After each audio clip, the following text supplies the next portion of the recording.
Halo, selamat pagi teman-teman manajer Above yang sudah bergabung di pagi hari ini. Apa kabarnya nih teman-teman semua? Wah, luar biasa sekali ya. Di pagi hari ini on time banget ya teman-teman semua, tepat di jam setengah 8. Udah rame banget ya, udah 82 partisipan yang bergabung. Sebelumnya thank you so much buat teman-teman semua yang udah on time dan mau mengikuti sesi kita di pagi hari ini teman-teman semua. Nah, mungkin di antara teman-teman semua yang sudah bergabung, boleh di-invite lagi ke rekan-rekan manajernya untuk mengikuti sesi ini. Mungkin kita akan mulai sekitar 1-2 menit ke depan. Jadi boleh di-invite lagi mungkin rekan kerjanya yang manager above untuk mengikuti sesi kita di pagi hari ini. Karena sesi ini sangat-sangat spesial dan teruntuk untuk enterprise manager above. Nah, oke teman-teman, apa kabarnya nih? Boleh nih saya sapa-sapa dulu. Silakan di kolom komen kabarnya baik teman-teman semua.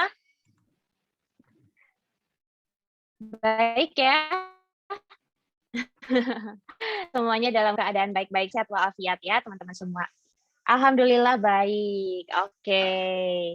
Nah, teman-teman semua, di antara teman-teman semua yang sudah bergabung, mungkin ada yang baru menjabat sebagai manajer HDI nih di bulan ini, atau bisa jadi bulan kemarin. Nah, saya ucapkan selamat atas pencapaian teman-teman semua. Dan kalau misalnya mungkin di dunia kerja, mungkin kita bisa reach manager di suatu perusahaan itu harus nunggu sampai 3 tahun dulu, 4 tahun dulu, ya kan? Nah, kalau di HDI bahkan ada teman-teman di sini yang bisa reach manager dalam waktu 3 hari. Ada yang 1 hari, ada yang seminggu. Wah, keren banget semuanya. Namun di sini mungkin teman-teman pengen tahu apakah tugas manajer yang utama di HDI dan apa yang harus dilakukan bila baru menjadi seorang manajer di HDI.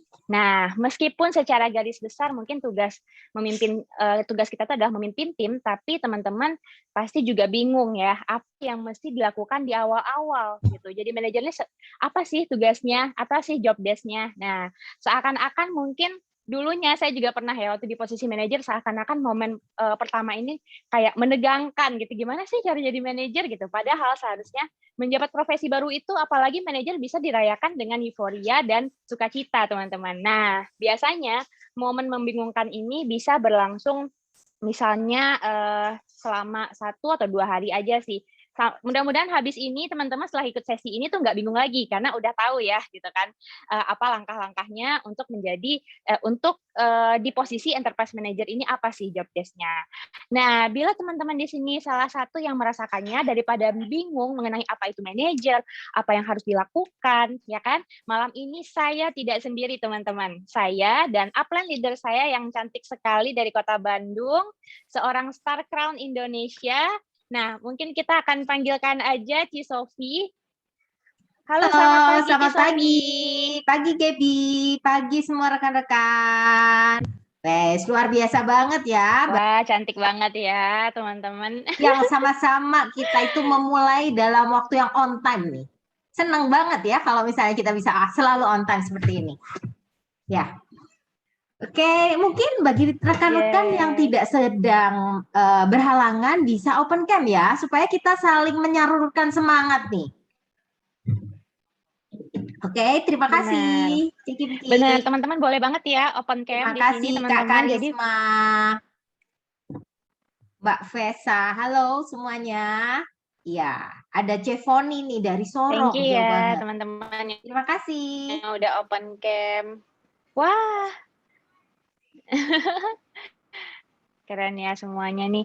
Teman-teman kalau bisa kita ini open cam ya, bener banget kata Ci Sofi, karena semuanya udah level manager. Nah otomatis kita itu kalau misalnya ikutan sesi, itu kalau bisa itu open cam. Tapi kalau misalnya ada teman-teman di sini yang lagi menyusui, itu mungkin jangan open cam ya, bahaya juga. Atau lagi mandi, bahaya juga. Jangan sampai open cam. Tapi kalau Iya, iya. teman-teman nggak berhalangan, boleh banget ya untuk open cam ya. Ya, karena melihat Silakan wajah-wajah untuk dari open cam biar rekan-rekan kita bisa ini kenalan ya Ci Sofi menyalurkan ya. Di sini semangat. kan semuanya para manajer semua. Jadi kalau misalnya kita ketemu Ya, benar, benar agak banget Ci delay ya ini Sofi. suaranya. Oke, nah teman-teman semua agak delay ya Ci Sofi ya. Ya, agak delay. Oke, tes. Oke. Ya, oke, oke. Agak delay ya. Oke, udah Nggak clear ya apa-apa. Ci Sofi ya. Oke. Nah, teman-teman semua, saya dan juga Ci Sofi di sini akan sharing nih ke teman-teman semua all about manager things dalam 1 sampai 1,5 jam ke depan. Nah, baik kita mulai aja mungkin ya Ci Sofi ya dalam Boleh, sesi kita Gaby. pada pagi hari ini. Jangan lupa teman-teman semua para manager above siapkan catatan kita ya, karena sesi ini sangat-sangat menarik. Oke, mungkin kita akan langsung aja nih. Saya akan tanya nih sama Ci Sofi nih. Ci Sofi mungkin di antara teman-teman di sini ada yang belum tahu nih Ci, apa sih perbedaan dari bisnis yang kita jalankan saat ini dengan bekerja pada perusahaan dan menjalankan bisnis konvensional? Nah, boleh nih Ci? Ya, pertanyaannya menarik banget ya, Gaby. Soalnya ini memang banyak orang kan bisnis network marketing ini kan adalah bisnis yang kalau misalnya dibilang itu baru dan banyak orang tuh masih belum paham ya. Sebenarnya bisnis network marketing itu bisnis seperti apa? Banyak orang menganggap bahwa ini tuh bukan bisnis gitu. Orang mengiranya sama dengan apakah itu sama dengan money game yang nyari-nyari orang itu gitu ya. Nah, maka saya akan share slide ini ya. Sebenarnya kalau pertanyaan Gaby adalah berkarir secara profesional itu seperti apa? Kalau misalnya kita melihat di sini, kalau Anda berkarir secara profesional, Anda menjadi staff, kemudian Anda menjadi supervisor, dan kemudian menjadi manager. Nah, sebenarnya mereka ini apa sih perbedaannya? Nah, kalau misalnya Anda menjadi staff, tentu saja Anda mempunyai peran yang berbeda ketika Anda menjadi supervisor. Menjadi staff, maka yang dipikirkan hanya mengenai bagaimana bekerja dengan baik untuk dirinya sendiri. Tetapi ketika menjadi supervisor, tentu saja sudah mengambil peran sebagai supervisi untuk controlling. Dan demikian untuk menjadi manajer gitu. Nah, kalau di bisnis konvensional, kita bisa membandingkannya seperti ini, Gaby. Mungkin ketika Anda membuka warung, warung itu masih kecil. Nah, pasti apa yang kita lakukan atau peran kita sebagai pemilik warung ini kita bisa melakukan semuanya sendiri. Misalnya, mencuci piring sendiri, dilakukan sendiri. Kasirnya juga dilakukan sendiri. Benar ya, kalau bisnis konvensional seperti itu, kalau Anda menjadi warung gitu. Kemudian naik menjadi depot. Depot itu apa? Depot itu kalau saya di Jawa Timur, mungkin di sini rekan-rekan tahu nggak depot ya? Kalau yang di Jawa Barat tahu nggak ya depot? Itu adalah yang lebih besar sedikit dari warung gitu ya. Nah, maka perannya sudah berbeda. Mungkin di kasirnya sudah orangnya beda gitu. Nah, kemudian kita naik lagi menjadi rumah makan dan akhirnya berkembang menjadi restoran. Maka apa yang dilakukan itu pasti berbeda-beda gitu. Tanggung jawabnya berbeda. Kalau misalnya warung tadi memasaknya sendiri, menerima order sendiri, cuci piring sendiri.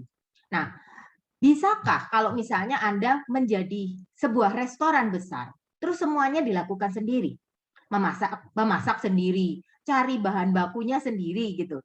Kemudian Anda harus menjadi kasir sendiri, bersih-bersih sendiri, tentu akan sangat berat ya kalau Anda mempunyai restoran tetapi harus menjalankan semuanya sendiri, gitu ya, Gaby ya. Kemudian kalau misalnya Anda mengelola warung itu berarti berbeda dengan mengelola restoran, jelas.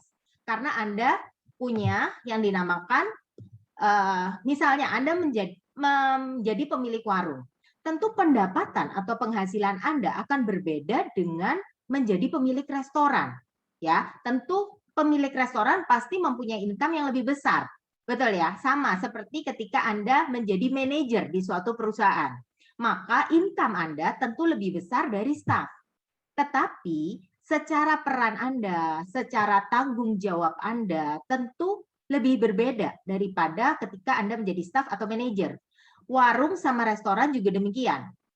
Tanggung jawab atau load pekerjaannya bertambah. Tidak mungkin Anda mengharapkan untuk gajinya manajer, tetapi pekerjaannya hanya menjadi staff. Gitu ya.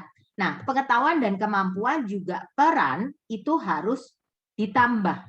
Pengetahuan dan kemampuan jelas keahliannya harus berbeda. Ketika Anda mengelola suatu restoran, maka manajemen restoran yang diterapkan, bukan manajemen warung yang diterapkan di perusahaan Anda, ya kan?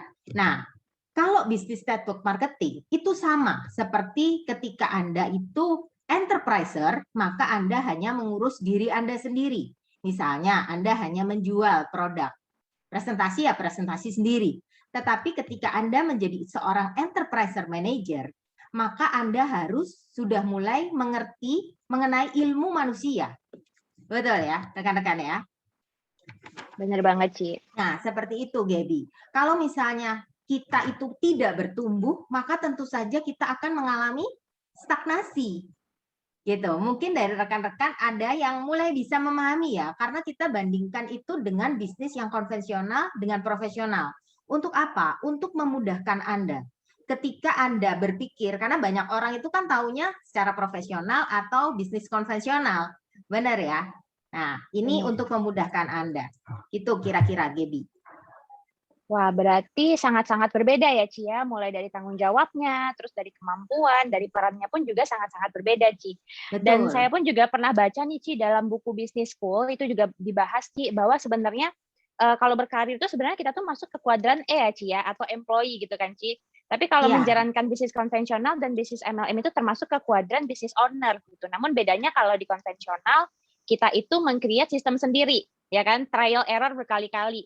Modalnya juga besar. Namun di HDI, kalau di kuadran business owner, kita bisa menjalankan bisnis tinggal mengikuti sistemnya aja ya, Ci ya. Dan betul, modalnya pun juga minim, jadi sangat menarik. Benar. Ya, dan boleh saya tambahkan gini, Gaby. Kalau misalnya kita itu di bisnis, kita menyebutnya suatu bisnis. Pasti ada sistemnya yang berjalan supaya apa? Supaya pada saat kita nanti sudah tidak mengerjakan lagi. Jadi namanya bisnis tuh ownernya itu nggak selalu ada di situ. Seperti bisnis-bisnis besar gitu ya, Indofood gitu. Ownernya itu nggak selalu ada di situ. Tetapi kenapa kok bisnis ini tetap bisa berjalan?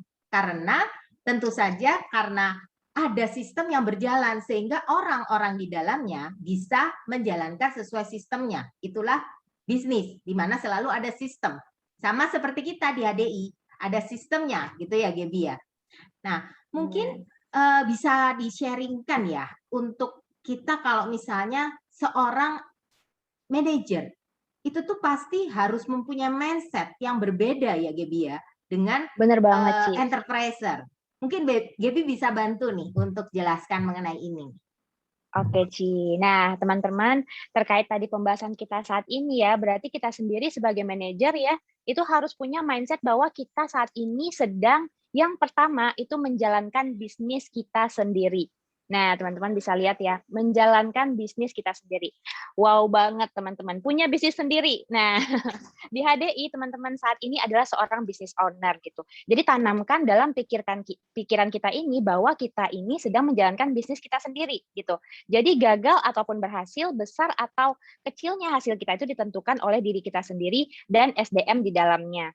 Nah, bayangin nih kalau misalnya teman-teman banyak orang-orang nih misalnya yang semakin sulit nih saat ini ya untuk mendapatkan pekerjaan, apalagi orang-orang yang tidak memiliki keahlian khusus. Namun kalau di HDI, Anda adalah business owner dan Anda bisa berpulang untuk membantu banyak orang memiliki bisnis mereka sendiri.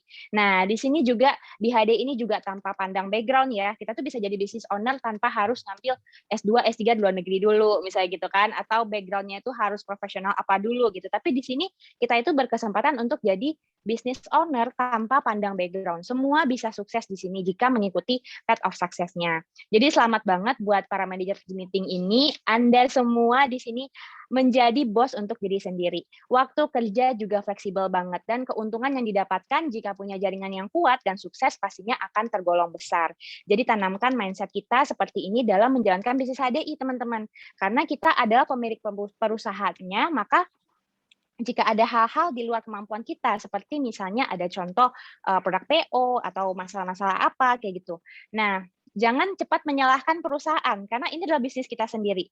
Kita sebagai business owner tidak akan mudah pastinya untuk menyalahkan perusahaan. Justru kita yang akan menengahi rekan kerja kita apa yang harus dilakukan untuk menjadi solusi. Nah, yang kedua adalah mandiri atau kemandirian.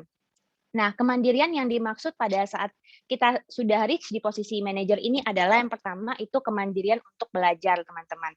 Nah, saya mungkin cerita sedikit dulunya pada saat saya reach di manajer ya, waktu itu saya reach di manajer itu 2 bulan, teman-teman. Mungkin di sini ada yang lebih cepat dari saya, ada yang 3 hari, ada yang 1 minggu, ada yang 2 minggu. Nah, kalau saya dulu tahun lalu itu 2 bulan reach manajer nih, Sophie. Nah, terus 2 bulan jalanin HDI itu waktu itu Waktu itu saya, menjalankan bisnis ide itu masih bingung gitu, masih bingung, belum sepenuhnya jalanin pos gitu. Karena waktu diajakin Zoom, selalu bilang nggak bisa gitu. Terus mindset-nya ya hanya jualan, belum pengembangan jaringan. Lalu pada saat itu saya tersadar dan tertampar gitu mengenai peluang bisnis ini dan saya pun cepet-cepet nih tobat gitu. Jadi ternyata rahasia orang-orang sukses di bisnis ini tuh sebenarnya gampang teman-teman, yaitu duplikasi aja sistemnya. Ikut sistem ya dalam artian posnya itu jalan ya teman-teman.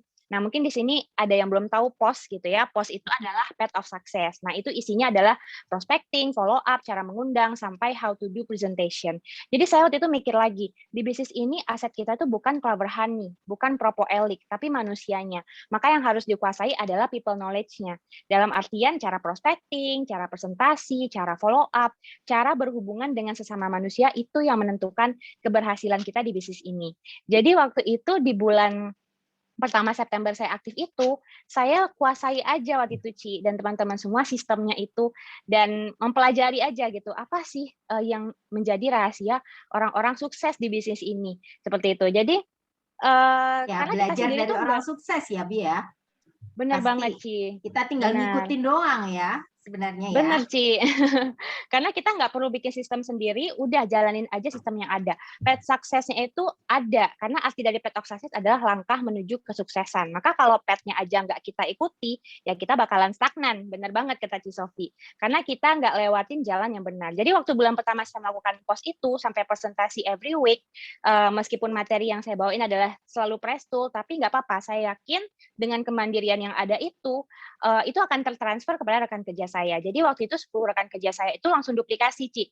Sehingga saya create di sini bukan budaya Superman, tapi super team gitu. Jadi Ya. kemandirian belajar di sini juga bisa kita lakukan dengan tidak menunggu disuapin teman-teman gitu. Tapi bagaimana cara kita itu bisa makan sendiri kalau Ya. kita lapar. Ya kan? Jadi bisnis HD ini bisnis yang mudah banget teman-teman. Semua bahan pelajaran kita sudah disiapkan oleh support system kita Billionaire.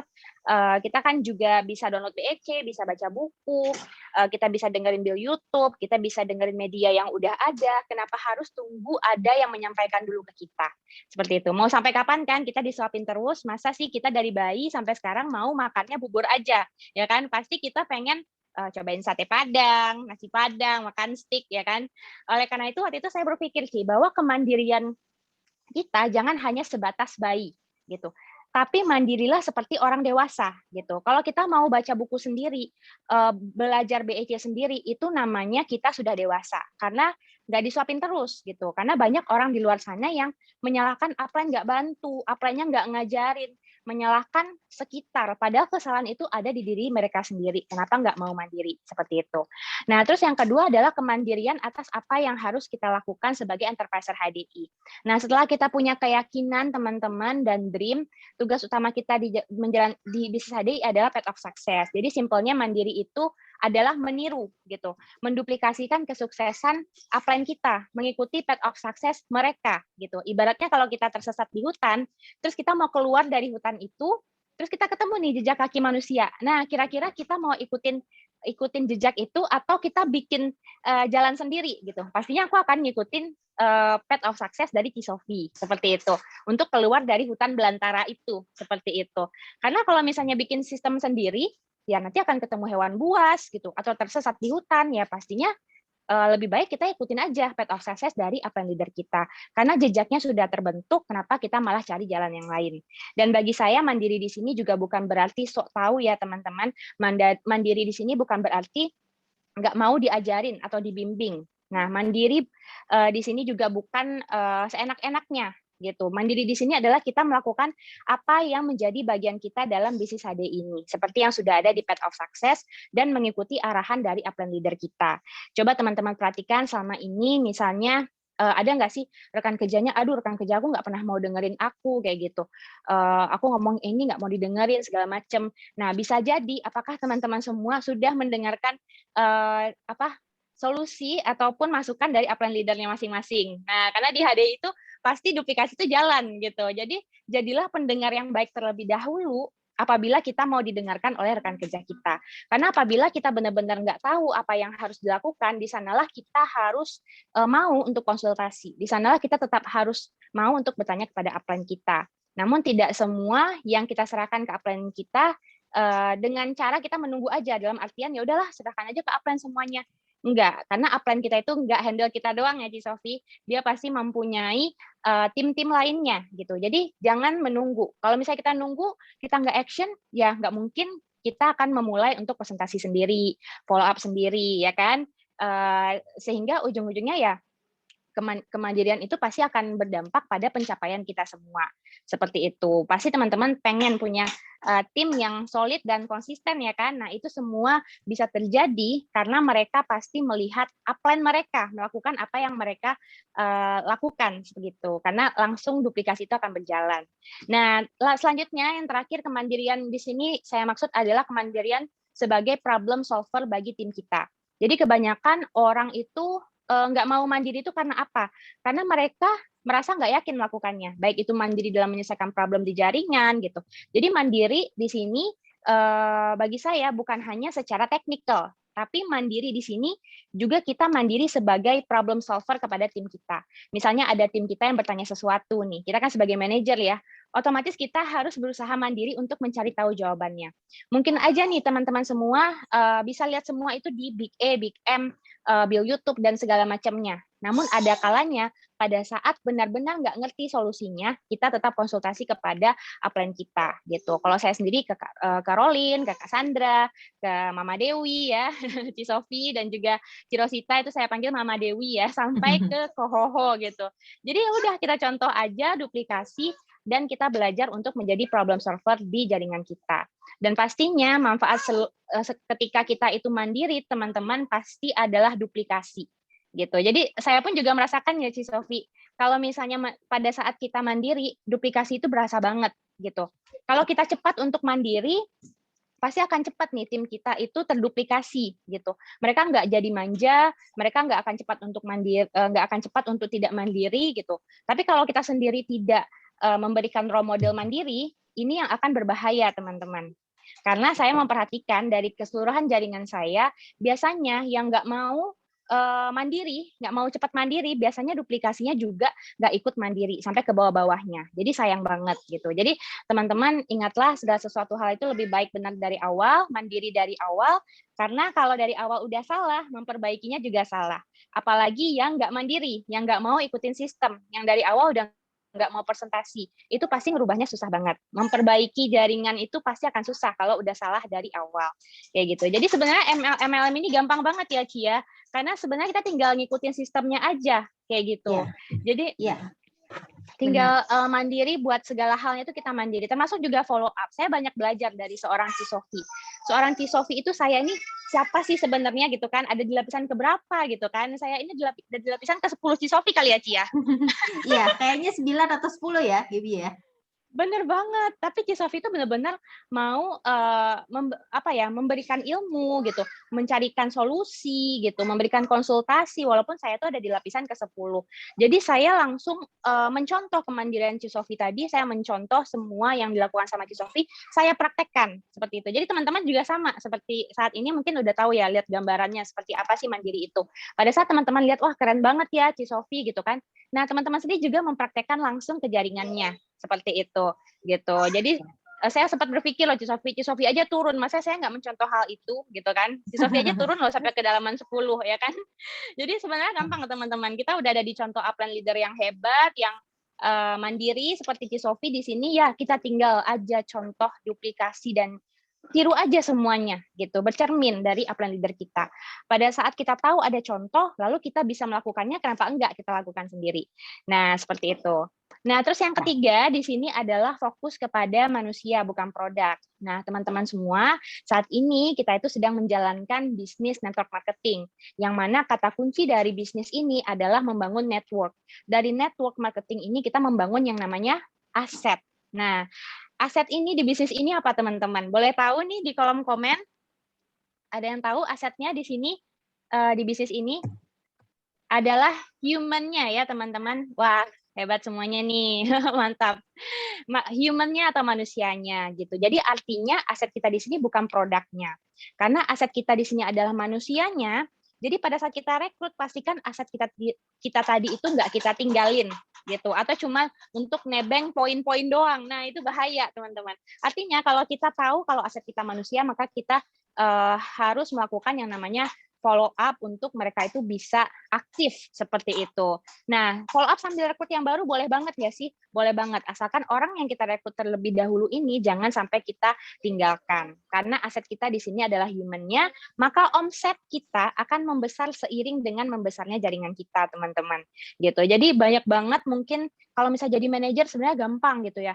Ya udah tinggal yang instan aja deh gitu kan. Aku susun-susun aja Kak Gaby, kan bisa disusun-susun aja Gap gitu. Aku belanja ini taruh aja di sini gitu. Nah, tapi teman-teman, misalnya contohnya nih, jadi misalnya ada orang yang misalnya mau kerja sendiri gitu, nggak mau ngembangin jaringan, saya mau kerja sendiri dan menata omset di jaringan mereka sendiri. Orderan si A untuk si A, orderan si B untuk si B. Mungkin nggak sih omsetnya naik? Ya, pastinya akan naik. Tapi teman-teman, hasil dari settingan itu akan bertahan jangka pendek gitu. Dan saya yakin di sini pasti teman-teman pengen mempunyai bisnis jangka panjang, ya kan? Jadi nggak mungkin kita teruskan yang namanya menata omset di jaringan sendiri. Lalu apa yang harus dilakukan? Kita harus memfollow up rekan kerja tadi, yang tadinya mungkin konsumen, itu kita ajak untuk jadi rekan aktif kita. Itu bisa ke teman-teman. Nah, inilah yang banyak membunuh pelaku MLM di luar sana yang tidak memiliki support system dan jenjang pendidikan yang sebagus HDI. Sehingga mindset mereka itu hanyalah seorang seller. Padahal kemampuan yang sangat kita perlukan di bisnis ini adalah kemampuan network builder. Nah, kita bersyukur banget teman-teman saat ini kita tuh berada di bisnis yang support sistemnya sangat baik sehingga kita itu diajarkan untuk menjadi seorang network builder yang baik. Karena mau sampai kapan achievement kita settingan tadi gitu. Jadi percayalah kita akan capek sendiri. Nggak mungkin kita mengandalkan diri sendiri untuk closing Clover Honey sehari sampai 100 pieces, ya kan? Tapi kalau misalnya kita punya tim 100 orang belanja Clover Honey dalam sehari, bisa nggak teman-teman? Bisa. Nah, otomatis kita bisa menaikkan omset dan efisiensi waktu kita dengan cepat karena dikerjakan secara bersama-sama. Nah, bayangkan kalau fokus orang ini adalah seorang seller, bukan network builder, maka ya pemikirannya itu hanya memforsir diri mereka itu untuk jualan produk sebanyak-banyaknya seumur hidup mereka. Berat nggak sih rasanya teman-teman? Pasti berat banget, karena tidak akan terjadi yang namanya time and financial freedom, seperti itu. Jadi benar-benar saya menekankan banget di sini teman-teman, aset kita di sini adalah manusianya, oleh karena itu pengetahuan kita jangan hanya sekedar tentang produk, tapi kita harus punya pengetahuan khusus mengenai ilmu manusianya. Bahkan menurut persentase dari John C. Maxwell, dari bukunya Developing Leaders Within You, itu menyatakan bahwa persentasenya di sini untuk membangun suatu bisnis itu, pengetahuan yang paling amat dibutuhkan adalah people skill, yang mengambil persentase cukup tinggi, sebesar 87,5%, sedangkan product knowledge hanya 12,5%. Jadi jadikanlah bisnis ini adalah bisnis kita sendiri, kita seorang business owner, seorang CEO sebuah perusahaan, karena even perusahaan besar pun teman-teman, yang manapun yang kita tahu, Facebook, Google, dan lain-lain, mereka itu fokusnya kemana teman-teman? Apakah mereka fokus kepada product knowledge-nya aja? Pastinya tidak. Mereka terfokus juga pada pengembangan SDM-nya. Sama dengan kita di sini, fokus kita di sini adalah pada pengembangan jaringan kita. Seperti itu. Nah, gimana nih Ci, menurut Ci Sofi? Benar nggak sih Ci yang Gaby sampaikan ini Ci? Kalau Iya, mau bener punya omset banget. besar, otomatis kita fokus pada manusianya ya Ci ya? Yes, Boleh nih Ci betul. menambahkan nih Ci? Nah, ini seiring dengan yang tadi Gaby sudah jelaskan ya, rekan-rekan, kita mulai tahu ya, mulai paham ya sekarang bahwa sebenarnya bisnis HDI itu bisa kita sebut sebagai human business. Ya, dimana kalau rekan-rekan pasti orang kalau misalnya pertama kali menekuni bisnis, pemikirannya adalah pendapatan, income. Betul ya? Tetapi income itu dari mana? Tentu kita harus paham. Kita nggak cuma ngomong, oh saya punya income besar, upline saya punya income besar, ayo masuk bisnis ini. Nggak mungkin ya. Tetapi kita harus bisa menjelaskan dari manakah datangnya income tersebut. Income itu dari omset tentu saja. Nah, omset ini datang dari mana? Bukan berarti omset itu datang dari kita jualan sendiri. Bisakah kita punya omset sampai 50 M kalau kita jualan sendiri? Nggak mungkin ya. Karena kita Nggak bakalan mungkin Ci. mati ya. Gitu ya. Tetapi omset itu berasal dari jaringan. Jaringan itu terdiri dari apa, rekan-rekan? Enterprise. enterprise itu manusia, gitu ya. Nah, dari manakah enterprise ini? Tentu saja kita melakukan sponsorisasi. Maka terjadilah ketika kita melakukan sponsorisasi ada dua macam ya. Kalau Anda hanya melakukan penjualan, menjual saja, mensponsori tetapi hanya oke, kamu saya memberin, kamu beli barang, beli produk, maka Anda hanya mendapatkan pasien atau konsumen. Betul ya, rekan-rekan ya? Menjual hanya mendapatkan konsumen atau pasien. Sorry. Salah saya. Maaf. Nah, menjual maka mendapatkan konsumen atau pasien. Nah, maka Anda tidak akan membentuk network. Networknya akan berhenti. Karena tidak berkembang, tidak terjadi duplikasi. Gitu ya, rekan-rekan ya. Tetapi, bagaimana caranya? Anda harus melakukan presentasi standar supaya orang tersebut yang Anda sponsori itu benar-benar paham. Apa sih potensi bisnis ini? Maka orang tersebut, kalau Anda melakukan presentasi standar secara pribadi, maka orang tersebut akan menjadi rekan kerja Anda. Ketika Anda bisa menjelaskan presentasi standar ini, peluang bisnisnya itu seperti apa sih sebenarnya? Gitu ya, rekan-rekan ya. Jadi bukan hanya melakukan penjualan, tetapi benar-benar Anda melakukan presentasi standar. Nah, juga Anda bisa membantu rekan kerja Anda untuk bisa melakukan presentasi. Karena semakin banyak orang yang bisa presentasi di dalam jaringan Anda, tentu saja akan lebih memudahkan kita. Akan kita lebih cepat kan membangun jaringan ini. Betul ya rekan-rekan? Tadi dia bisa menyebutkan ya, mindset seorang manajer itu kita harus, saya sampai catat di sini penjelasan Gaby ini, menarik banget ya rekan-rekan. Harus seperti punya bisnis sendiri. Ya, jadi nggak ada rekan-rekan yang bilang gini, oh downline saya itu nggak aktif. Bagaimana ini downline saya nggak aktif ya, saya bisnisnya nggak bisa besar. Tetapi Anda kembali lagi, saya kembali lagi balik ke misalnya Anda sebagai seorang profesional. Kalau misalnya penjualan Anda tidak besar, penjualan tim Anda tidak besar, yang jual siapa sih sebenarnya? Salesnya, betul ya? Yang menjual memang sales. Tetapi yang bertanggung jawab harusnya siapa? Manajernya kan tetap. Nggak mungkin salesnya ini yang bertanggung jawab kan. Nah, makanya ini tuh saya melihat bahwa kalau begitu sama loh di bisnis network marketing HDI ini. Sama ya rekan-rekan. Apa sih kesamaannya? Kesamaannya begini. Kalau misalnya Anda sebagai profesional, Anda melihat bahwa oh, salesku ini kurang produktif, kurang bagus. Nyari sales yang lain nggak sih? Nyari ya sales yang lain. Supaya apa? Anda ini harus bisa manage, harus bisa berpikir. Nah, sama seperti ketika Anda menjalankan bisnis HDI. Anda tidak bisa mengeluhkan, oh omset saya kecil karena downline saya tidak aktif. Tetapi Anda harus bisa berpikir, saya harus membuka kelebaran baru. Begitu ya rekan-rekan ya. Jadi jangan sampai rekan-rekan itu berpikir bahwa oh ini salah downline, salah upline loh. Ada yang menyalahkan upline karena bisnisnya tidak jalan gitu kan. Nah, kalau menyalahkan upline atas bisnisnya tidak jalan, ini saya rasa salah besar ya. Kenapa? Ini bisnis Anda dan seandainya pun misalnya, tadi Gaby udah menjelaskan nih mengenai kemandirian kan. Seandainya pun upline Anda itu tidak membantu, apakah terus Anda ini merasa bahwa oh upline saya nggak bantu berarti bisnis saya end gitu kan? Ya enggak ya, karena apa? Kita ada sistem. Tadi udah dijelaskan ya di depan bahwa kita ini punya sistem di mana setiap orang bisa menjalankan sesuai sistemnya dan tetap bisa berjalan lancar. Anda tinggal mengikuti sum-sum presentasi, bukankah seperti itu ya? Sum-sum presentasinya seperti apa? Kemudian sum leader-leader seperti apa, Anda ngikutin sistemnya satu demi satu. Gaby tadi mengatakan ada POS-nya. POS itu adalah path of success, peta sukses. Seperti kita mau melakukan suatu perjalanan, kalau Anda punya petanya, maka Anda pasti bisa nyampe kan. Nah, tetapi maukah Anda itu benar-benar mengikuti peta ini? Seringkali ya, seringkali kita hanya menyuruh orang lain untuk melakukan, tetapi kita sendiri tidak melakukan. Maka terjadilah duplikasi, sama seperti Gaby, karena Anda adalah role modelnya, di mana Anda yang menjadi teladan.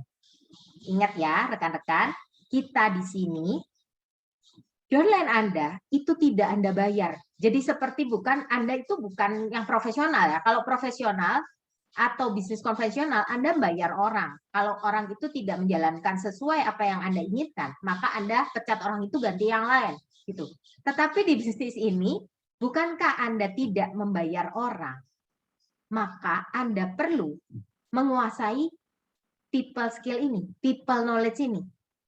Itulah kenapa Gaby tadi bilang dari buku dikatakan bahwa 87,5% itu dari bukunya John C. Maxwell ya. Buku apa ya tadi Gaby ya? Buku banyak ya sebenarnya buku Leaders Within You ya, Ci. Ya. Nah, banyak sebenarnya dari buku-buku kepemimpinan John C. Maxwell menyatakan bahwa kita tuh harus menguasai people skill, people knowledge. Nah, ini tidak terjadi dalam semalam ya, rekan-rekan harus mulai berpikir dan menggerakkan kita untuk selalu melakukan apa yang bisa kita lakukan. Nah, nanti di belakang akan saya informasikan, kita akan menginformasikan lebih buku-buku apa sih yang lebih baik Anda pelajari. Gitu. Mungkin banyak dari rekan-rekan yang sudah tahu, tetapi kita akan mulai merefresh lagi. Seperti itu ya, Gaby, untuk human business ini.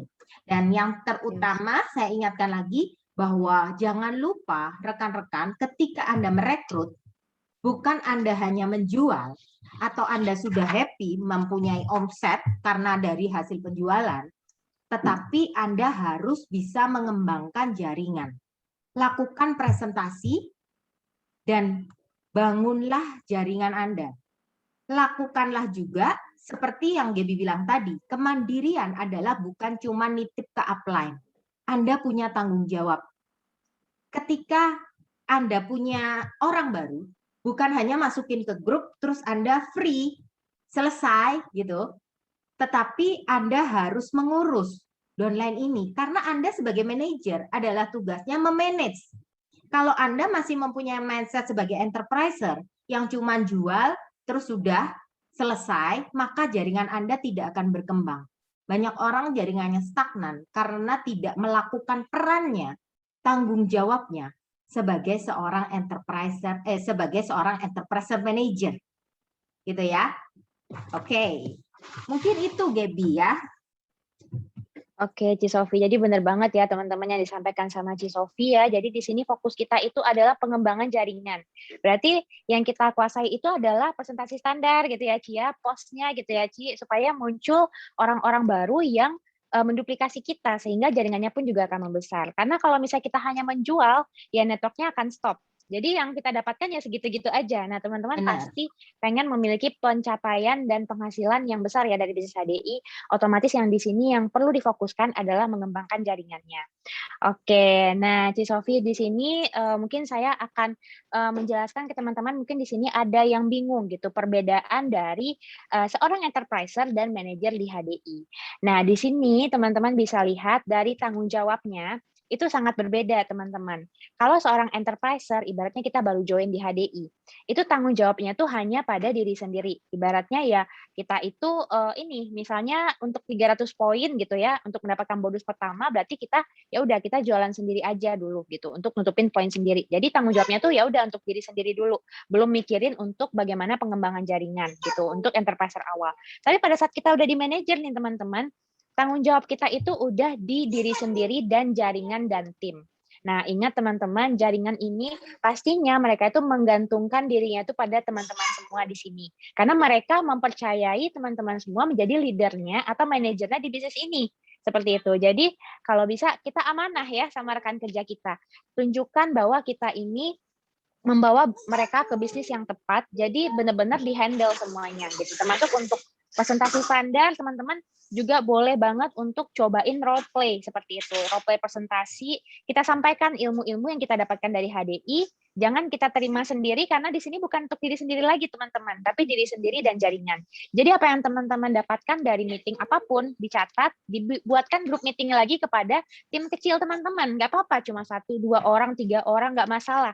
Dari 3, 2 orang ini, mereka akan membesar. Seperti itu, teman-teman. Karena saya pun juga mulai dari grup yang kecil, gitu, memulai presentasi. Mereka pasti akan duplikasi, melihat, wah, Kak Gaby ini presentasi ya, oh berarti emang kuncinya presentasi. Aku juga, kalau udah jadi manajer nanti aku langsung presentasi, kayak gitu. Jadi, benar-benar di sini itu akan terduplikasi, teman-teman. Jadi, tanggung jawabnya ini kita harus paham dulu. Yang kedua adalah pengetahuan dan kemampuan. Nah, ini akan menciptakan keahlian. Nah, sebagai enterpriser, kita itu fokusnya kemana nih, teman-teman? Ke produknya, seperti itu. Kita baru belajar Polynergy ini apa, seperti itu. Terus manfaatnya apa, khasiatnya apa. Kita baru belajar, oh Biskin ini kandungan loose powdernya gimana, gitu. Nah, terus kita juga baru belajar bisnis HD ini seperti apa, cara how to sell-nya seperti apa, cara merekrut seperti apa, presentasi, closing, dan follow up. Nah, apabila teman-teman udah di posisi manajer, pengetahuan dan kemampuan kita bukan hanya itu saja, teman-teman. Nah, pengetahuan dan kemampuan kita di sini, kita dituntut untuk tahu ilmu manusia, memperlakukan orang lain sebagaimana kita ingin diperlakukan. Mindset-nya itu bagaimana kita itu bisa membantu orang lain instead of apa yang bisa kita dapatkan daripada orang lain itu. Kayak gitu. Jadi mindset-nya harus beda dulu gitu. Jadi karena fokus di sini adalah manusianya. Jadi benar-benar itu harus diasah. Nah, tapi teman-teman tenang aja. Di HDI banyak banget buku-buku people skill yang direkomendasikan. Nanti Ci Sofi akan menyampaikan ya, teman-teman. Kita bisa belajar bareng ilmu manusia ini. Terus membuat meeting. Nah, sebagai seorang manajer, teman-teman boleh banget loh rajin-rajin bikin meeting, grup meeting kecil-kecil atau mau prospek, mau mendampingi rekan kerjanya yang baru untuk memprospek new customer, itu boleh banget membuat meeting. Semakin seringnya terjadi meeting, itu akan membangun hubungan khusus sama rekan kerja kita. Ibaratnya lebih baik membuat meeting yang 1 per 1 kah, atau mau sekaligus semuanya, lebih baik sebenarnya sih bikin grup meeting itu dirutinkan gitu, teman-teman. Karena dari sana kita pun juga bisa berdiskusi bareng, kita pun juga bisa menyampaikan hal-hal yang misalnya untuk 1 orang bisa untuk sekaligus orang disampaikannya, seperti itu. Dan kita pun juga intens ketemu gitu, teman-teman. Jadi ini penting banget untuk membuat meeting. Terus juga membuat plan atau rencana kerja harian. Nah, sebagai seorang manajer, kita harus bisa memanage diri kita sendiri. Otomatis kita harus punya plan, kita harus punya rencana kerja harian, seperti itu, agar kita bisa menentukan goals kita bisa men-set langkah-langkah apa yang kita lakukan untuk menuju goals tadi, seperti itu. Dan jangan lupa untuk konsultasi ya, teman-teman, pada saat teman-teman kena masalah atau ada batu sandungan pada saat menuju goals-nya, tetap konsultasi kepada upline leader kita. Karena upline leader kita pasti pernah mengalami hal yang sama dan pasti akan membantu teman-teman keluar dari masalah tersebut. Nah, terus yang ketiga adalah peran kita di sini, peran atau role. Seorang enterpriser itu perannya itu apa, teman-teman? Melakukan pekerjaan dasar di HDI. Namun kalau seorang manajer itu sudah 5M, teman-teman. 5M di sini adalah mendampingi. Mendampingi siapa, teman-teman? Mendampingi rekan kerja kita tadi. Jadi pada saat kita manajer gitu, bukannya kita jadi santai gitu kan, udah dia kan pasti bisa sendiri, suruh belajar sendiri aja. Udah kamu belajar 5 teknik dasar, udah kamu ini gitu. Jangan seperti itu, teman-teman. Tapi kita dampingi gitu. Misalnya saya punya rekan kerja namanya di sini Kak Yulia Safitri gitu kan. Nah, Kak Yulia Safitri ini misalnya baru nih gitu kan. Terus dia belum bisa nih cara prospek misalnya. Nah, saya sebagai seorang manajer, saya akan mendampingi Kak Yulia ini untuk memprospek rekan konsumennya tadi untuk jadi rekan bisnis di HDI. Nah, saya dampingi gitu. Jadi jangan dilepasin, teman-teman. Terus yang kedua adalah mengajarkan. Jadi di bisnis ini kita harus bisa mengajarkan apa yang bisa kita dapatkan, itu kita langsung ajarkan dan berikan kepada rekan kerja kita. Seperti itu. Namun kitanya sendiri juga harus menjalankannya ya, teman-teman. Jadi bukan hanya sekedar share-share, ikut ini, tapi kitanya sendiri enggak, seperti itu. Jadi kita mengajarkan sekaligus menjadi role model. Selanjutnya adalah memastikan. Memastikannya sangat penting, teman-teman. Misalnya contohnya kita itu mau mengundang rekan kerja dalam suatu pertemuan. Terus kita share nih di grup gitu. Kita share aja, kita nggak ada sama sekali memastikan kira-kira orang ini bakalan datang apa enggak, kayak gitu. Nah, jadi kita di sini penting banget untuk bisa memastikan juga kira-kira info kita ini udah sampai nggak sih ke rekan kerja kita. Ibaratnya juga misalnya kita ngasih suatu informasi gitu kan di grup gitu, atau suatu quote motivasi atau apa gitu. Nah, kira-kira orang ini udah ngerti nggak sih maksudnya? Seperti itu. Nah, itu bisa kita pastikan seperti itu. Nah, terus juga melayani gitu. Di sini kita ini ibaratnya kayak pelayan kelas wahid ya, Ci Sofi. Saya sering banget nih dengar pelayan kelas wahid. Jadi di sini kita melayani instead of dilayani. Kita adalah seorang manajer, berarti kita melayani rekan kerja kita. Jangan minta dilayani sama rekan kerja kita. Berbeda, teman-teman. Jadi layanilah rekan kerja kita sepenuh hati, berikanlah kebutuhan mereka dengan sepenuh hati juga. Karena mereka itu pasti butuh banget segala hal terkait bisnis ini, dan mereka tuh pasti menggantungkan harapannya kepada teman-teman semua. Jadi jadilah upline yang amanah. Selanjutnya adalah memimpin. Nah, teman-teman di sini role kita sebagai seorang manajer adalah memimpin. Jadi kuasailah ilmu-ilmu tentang kepemimpinan, tentang leadership. Nah, di HDI itu sebenarnya banyak banget sesi-sesi leadership, termasuk kayak saat ini ya, kayak manager above, berarti kan hanya untuk manajer gitu kan. Nah, itu juga kita selip-selipin sedikit tentang leadership, ada diamond above, terus ada diamond camp, segala macam. Itu banyak banget ilmu-ilmu kepemimpinan di sana. Bahkan buku-buku yang direkomendasikan oleh Billionaires itu banyak banget buku-buku leadership. Itu bisa dipelajari teman-teman semua. Nah, seperti itu Ci Sofi. Perbedaan antara enterpriser dan juga seorang manajer. Karena perbedaannya cukup banyak ya Ci, ada 3 ini ya Ci ya. Jadi benar-benar sangat berbeda ternyata.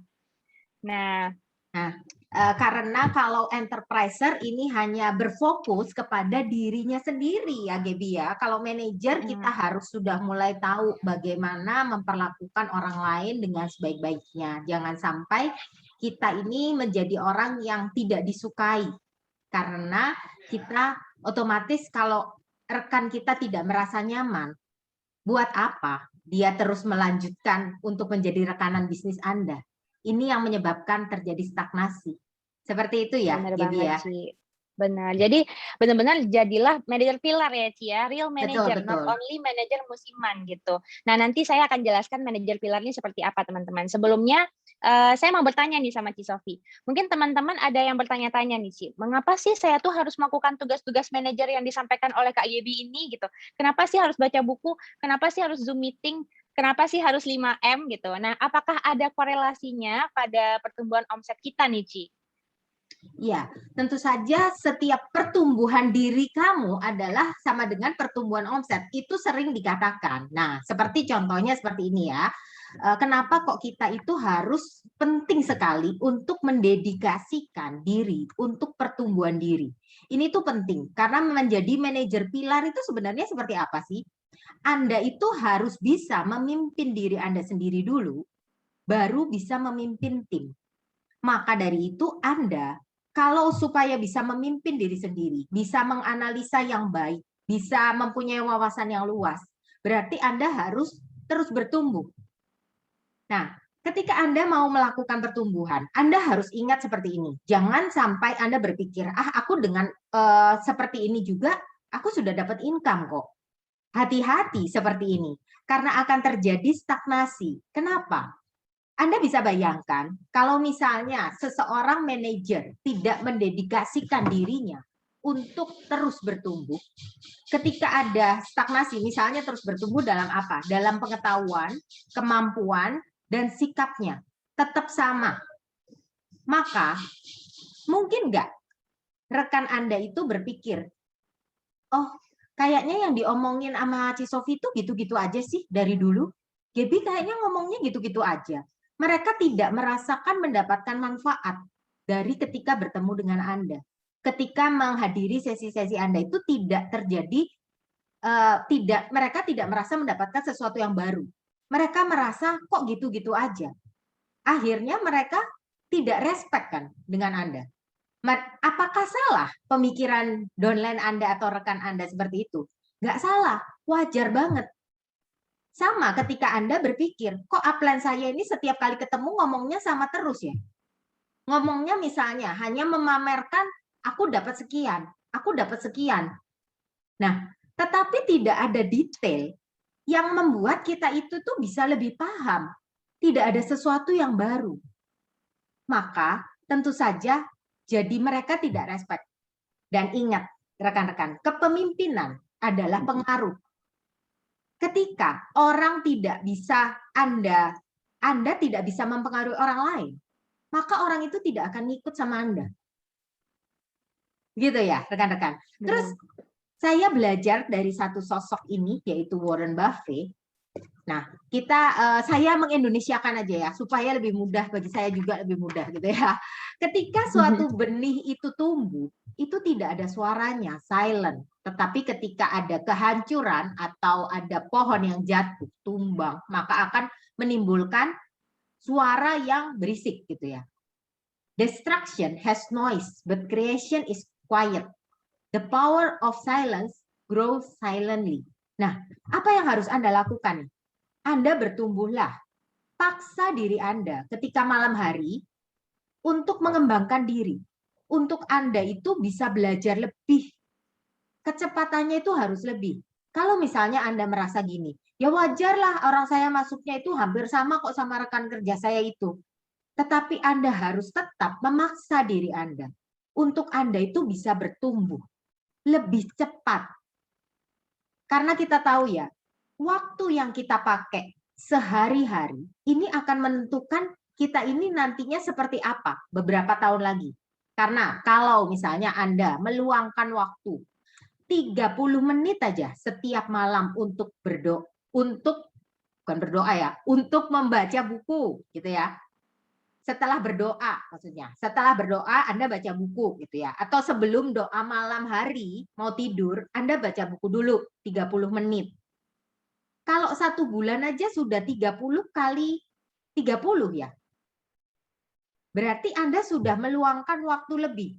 Pasti dalam waktu 2 tahun, 3 tahun, Anda pasti lebih kan? Dibandingkan kalau Anda sama sekali tidak meluangkan waktu Anda. Karena ini penting.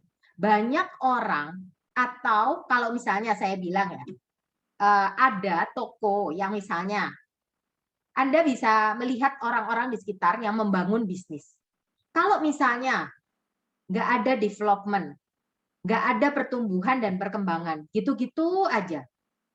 Paling mereka itu cuma menghabiskan biaya untuk, oke, saya menjual, saya mendapatkan income.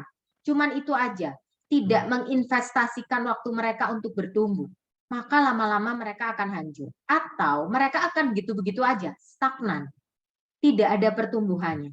Itu kalau Anda melihat di sekitar Anda. Warung lah, atau apa yang ada di sekitar Anda. Ya, bisa dipahami ya. Dan kalau misalnya Anda bandingkan dengan yang besar gitu ya, misalnya seperti Yahoo, Nokia, kenapa mereka mengalami kehancuran? Karena tidak ada pertumbuhan. Yang terpenting adalah sumber daya manusianya ini loh, bertumbuh atau enggak. Anda bisa melihat kan, kalau misalnya di bisnis-bisnis konvensional, Anda melihat dari sumber daya manusianya, kualitas sumber daya manusia.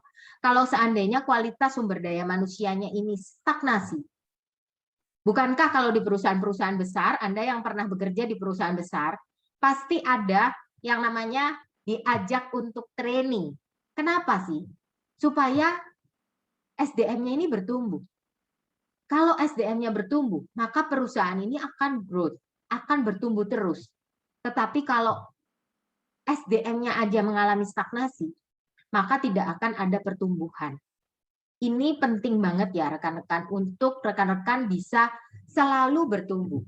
Dan kalau misalnya pertumbuhan diri Anda ini atau baca buku Anda ini, bukankah kalau Anda menginvestasikan waktu untuk membaca, itu tuh bisa Anda pakai untuk di kehidupan sehari-hari Anda. Ketika Anda wawasannya luas, Anda jadi punya pemikiran yang lebih luas untuk menganalisa, terbiasa menganalisa sesuatu. Dengan membaca, Anda punya pengetahuan yang lebih luas, wawasan lebih luas, terbiasa menganalisa. Bukankah Anda bisa mengambil keputusan yang tepat, keputusan yang benar?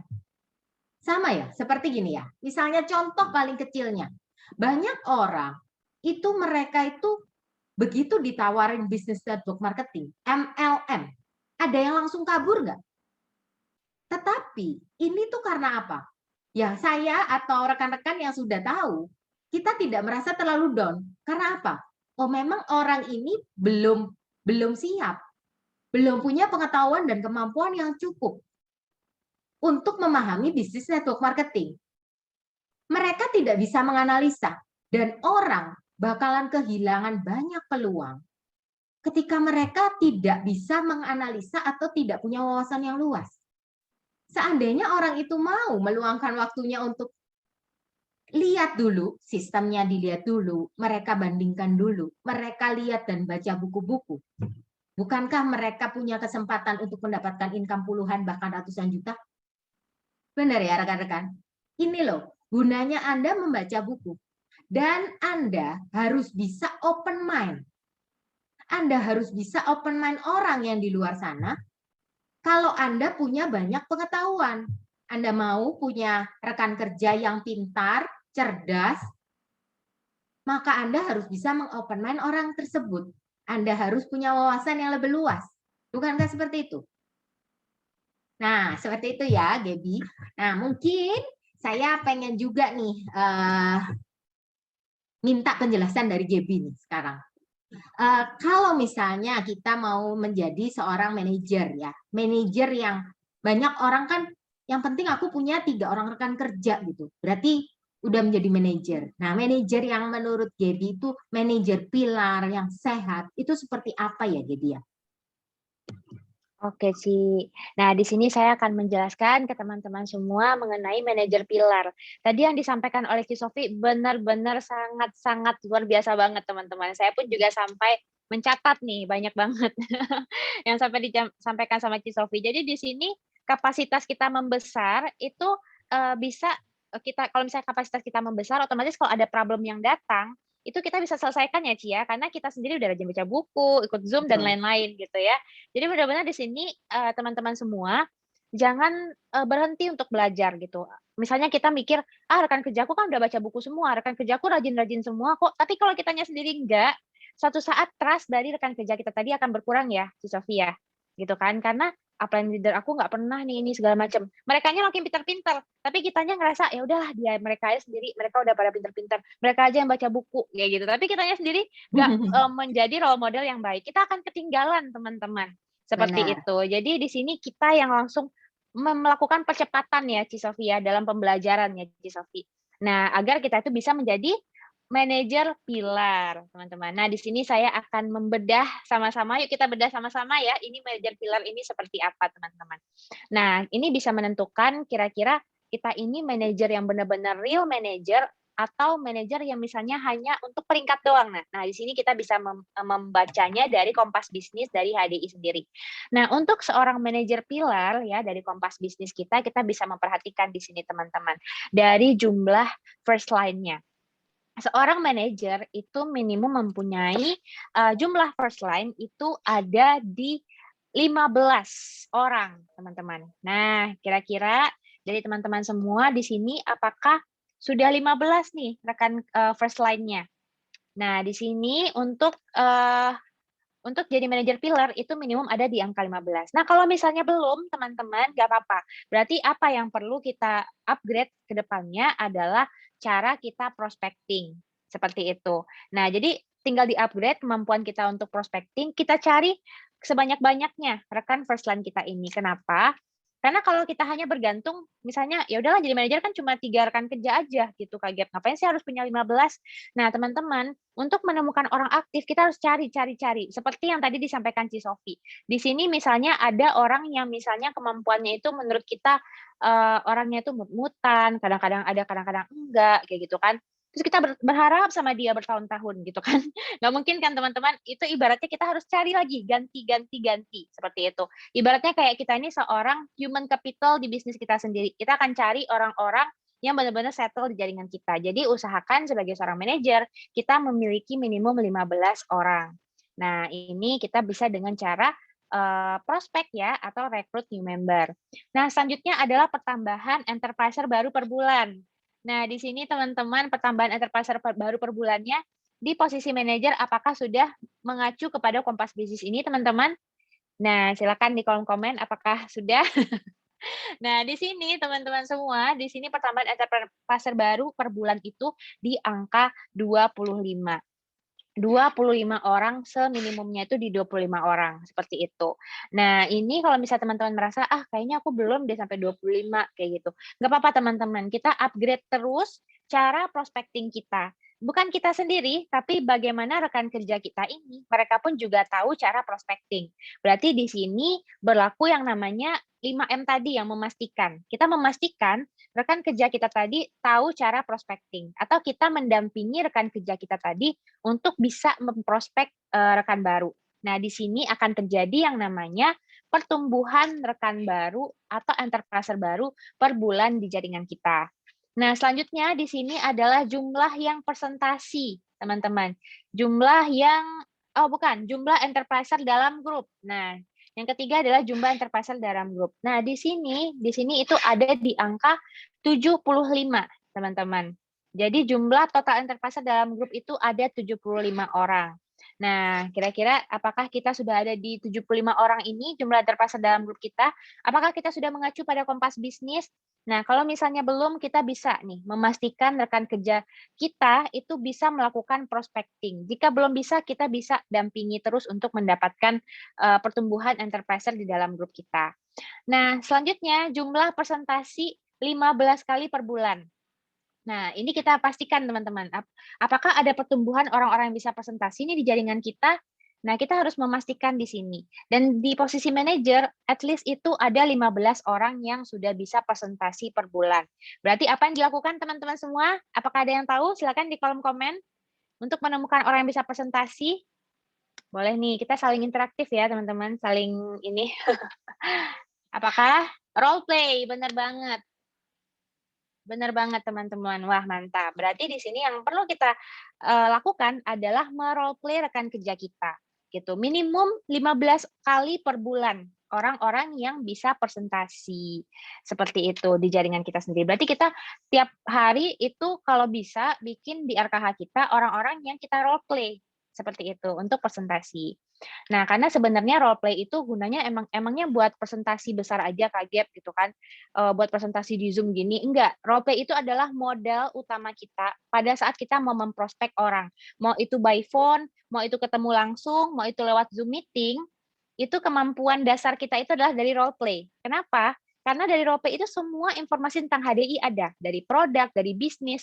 Kalau kita rajin role play, kita rajin menerapkan atau kita mengetahui isi dari presentasi standar itu tadi, pada saat ketemu orang, pada saat kita menelpon rekan kerja kita menelpon calon konsumen, calon prospekan kita udah nggak gugup lagi karena kita udah terbiasa mempelajarinya dari presentasi standar. Jadi penting banget untuk modal kita untuk presentasi. Jadi cara ngajaknya gimana nih Kak Gebi? Cara ngajaknya gini, misalnya saya mau mengajak misalnya Kak Foni di sini gitu kan. Kak Foni ini bilang, "Ah, aku nggak berani Gap untuk presentasi di depan orang banyak nih Gap," gitu kan. Deg-degan kalau misalnya presentasi depan orang banyak gitu.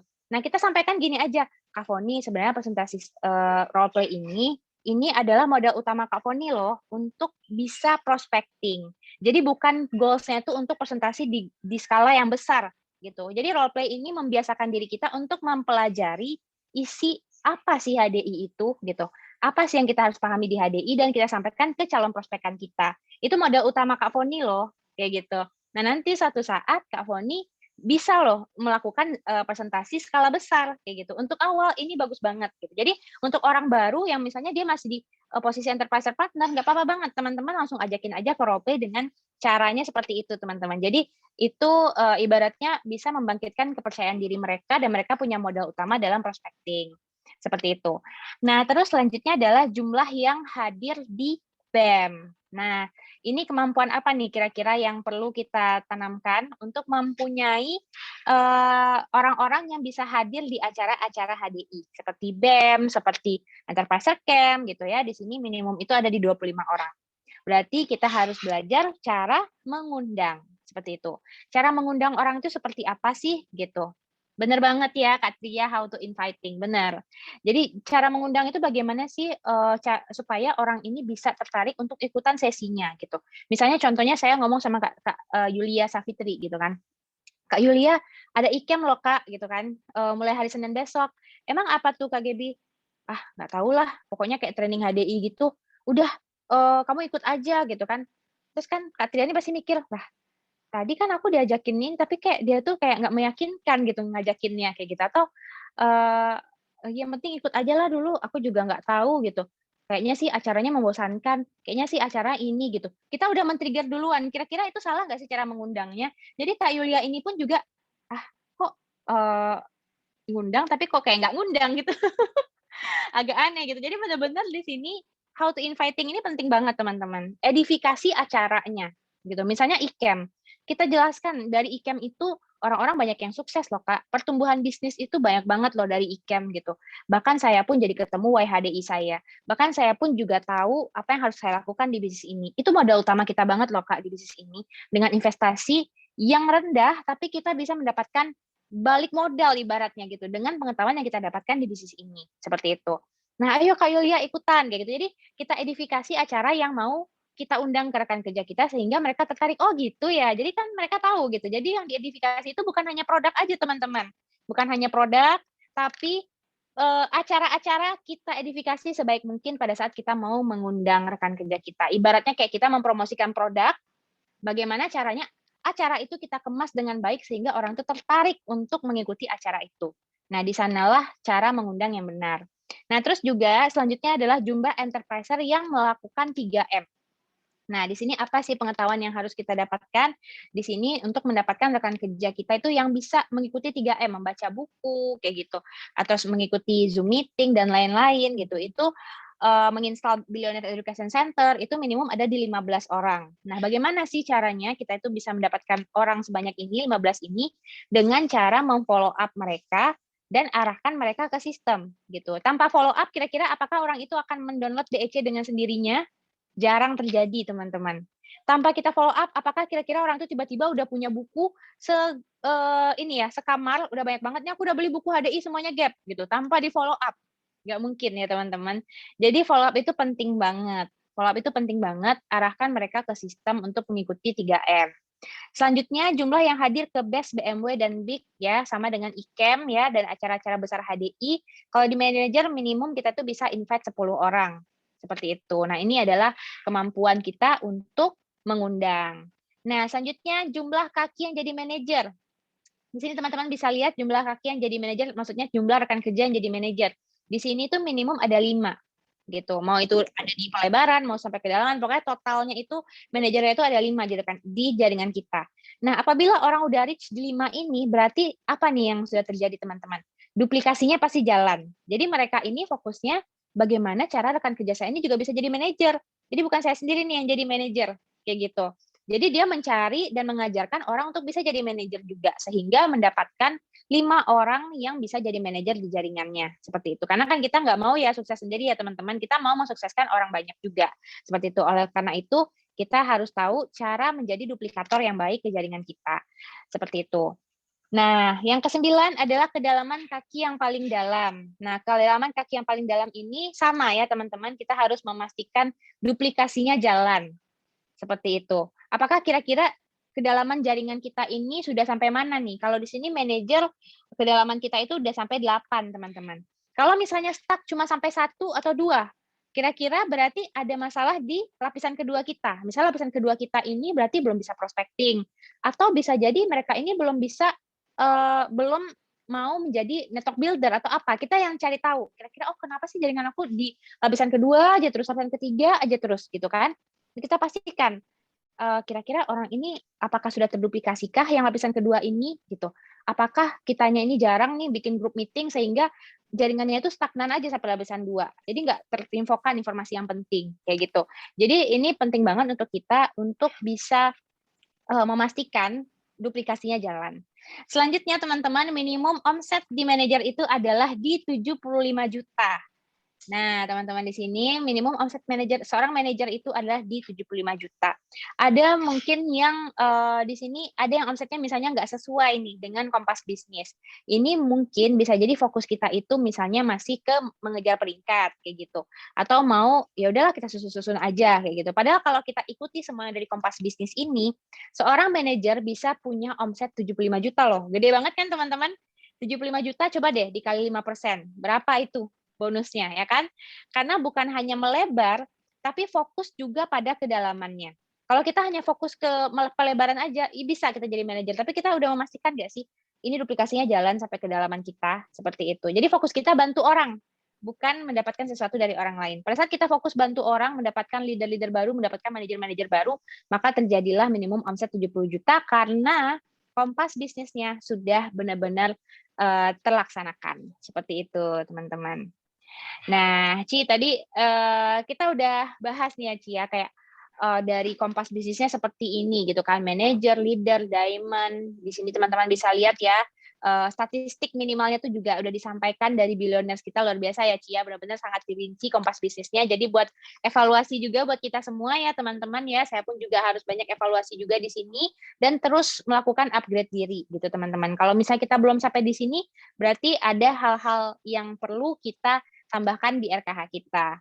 Nah, Ci, kita tadi sebelumnya tadi Gaby juga sempat bahas nih, Ci, tentang role model di sini, role seorang manajer di sini tuh adalah 5M, Ci. Mungkin di sini teman-teman ada yang nggak tahu nih, Ci, apa sih maksud dari 5M ini? Dan apa sih yang seharusnya dilakukan oleh seorang manajer pilar agar bisa jadi manajer yang punya omset 75 juta ini, Ci, sesuai dengan kompas bisnis ini, Ci. Mungkin kita pengen tahu how to-nya nih, Ci, dari Ci Sofi nih, Ci. Boleh nih, Ci Sofi? Ya, thank you Gaby. Waduh, penjelasannya ini rinci banget ya yang mengenai kompas bisnis ini tadi. Saya merasa juga bahwa Gaby ini benar-benar memahami bagaimana sih kita itu menjadikannya sehat gitu ya. Nah, oleh karena itu saya seperti pertanyaan Gaby, kita akan membahas mengenai 5 hal ini tadi ya. Oke. Nah, 5M yang dibahas sama Gaby. Pertama adalah mendampingi, mengajarkan, memastikan, melayani, dan memimpin. Sebagai seorang manajer, tentu Anda sama seperti tadi dibilang, Anda bukan lagi enterpriser yang hanya cuma jual atau sponsoring aja. Anda harus memikirkan rekan kerja Anda. Karena prinsipnya Anda ini membangun jaringan, bukan?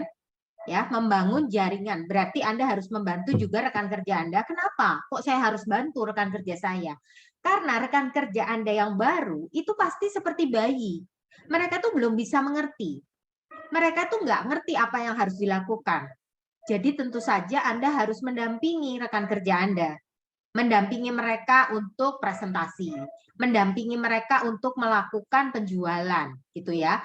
Mereka harus didampingi. Dan mendampingi tujuannya adalah untuk mengajarkan, bukan mendampingi untuk mengerjakan. Ya, banyak orang yang mendampingi tetapi supaya nggak ribet, udahlah saya aja yang ngerjain, saya aja yang presentasiin. Nah, awal-awal mungkin nggak apa-apa, tetapi bayangkan kalau Anda merawat seorang bayi, ya, bayinya itu tidak diajarin makan sendiri gitu ya. Lama-lama bayi ini tumbuh menjadi besar, tetapi bayi ini menjadi lumpuh. Bukankah seperti itu ya rekan-rekan? Nah, ketika Anda harus menggendong misalnya satu bayi yang besar ini, tetapi bayinya tidak bisa apa-apa, itu aja udah berat. Apalagi kalau ada 10. Nah, bayangkan seperti itu ya rekan-rekan, supaya Anda tahu, Anda ini harus mau untuk mengajarkan. Ketika Anda bisa mengajarkan mereka, hal-hal yang apa yang perlu diajarkan ke mereka, misalnya buka HDI Store, misalnya buka peta jaringan, apa sih yang bisa mereka dapatkan dari sana? Kalau Anda membuka HDI Store, bisa nggak sih Anda sebenarnya membelanjakan orang lain? Bisa. Itu lebih mudah. Tetapi jangan cari mudahnya. Mempermudah boleh, tetapi jangan mencari mudahnya. Ketika Anda hanya mencari mudahnya dan tidak mengajarkan, maka nanti kalau Anda sudah punya konsumen banyak, downline banyak, maka Anda kebingungan sendiri. Karena semua jadi kontaknya ke Anda sendiri. Luangkanlah waktu Anda untuk benar-benar mengajarkan kepada mereka. Jangan mengerjakan. Nah, kemudian Anda harus memastikan apakah mereka ini betul-betul paham. Patokannya seperti apa? Memastikan itu seperti apa ya rekan-rekan? Memastikan bahwa mereka itu betul-betul mengerti. Dan pikirannya jangan seperti ini. Kadang-kadang ada orang yang pikirannya gini, yang penting aku sudah menginformasikan kepada kamu, aku kan udah ngirimin ke kamu itu videonya mengenai bagaimana membuka HDI One. Terserah kamu mau bisa mau enggak, itu bukan urusan gua gitu ya. Bayangkan ya, ini loh Anda harus memastikan betul-betul Apakah orang ini sudah paham? Biasanya saya buka Zoom, ayo Zoom bareng gitu ya. Ini loh, kamu udah mengerti belum? Kalau misalnya orangnya belum bisa Zoom juga, saya bilang, oh ini loh caranya. Coba kamu buka www.hadistore.com gitu. Ini jalan, pastikan satu persatu ya.